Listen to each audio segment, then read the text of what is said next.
ഇപ്പൊ ഏറ്റവും ഒടുവിൽ ഡൽഹിയിൽ നടന്ന സുരക്ഷാ കാരണങ്ങളാൽ തലേ ദിവസം ഹനുമാൻ ജയന്തിയുടെ ശോഭയാത്രയ്ക്ക് പെർമിഷൻ കൊടുത്തില്ല.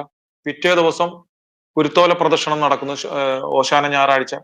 അതിനെ അനുമതി കൊടുത്തില്ല എന്ന് പറഞ്ഞുകൊണ്ട് അത് ഇവിടെ കേരളത്തിൽ വലിയ വിവാദമൊക്കെ ആക്കി, വളരെ ചർച്ചയും ഒക്കെ ആക്കി.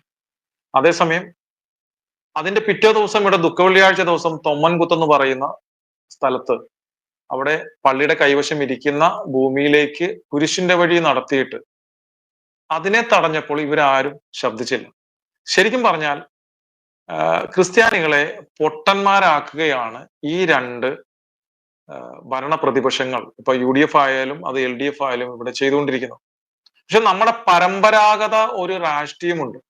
നമ്മൾ വളരെ പരമ്പരാഗതമായിട്ട് നമ്മുടെ ആളുകളൊക്കെ പറയും, ഞാൻ മരിച്ചാലും മരിക്കുന്നവരെ ഞാൻ കൈപ്പത്തിക്ക് മാത്രമേ കുത്തു, അല്ലെ ചുറ്റികാരിവാളിന് മാത്രമേ ചെയ്യൂ. ഇങ്ങനെയൊക്കെ ചിന്തിക്കുന്ന ഒരു രാഷ്ട്രീയ അടിമകൾ ആയി നമ്മൾ മാറിയിട്ടുണ്ട് എന്നുള്ള അവർക്ക് ഉത്തമ ബോധ്യമുണ്ട്. അപ്പൊ അതുകൊണ്ട് തന്നെ പരമ്പരാഗതമായി നമ്മൾ അവർക്ക് ചെയ്യുമെന്നുള്ളൊരു ബോധ്യമുള്ളത് കൊണ്ട് തന്നെ നമ്മളെ അവർ അവഗണിക്കുകയാണ്.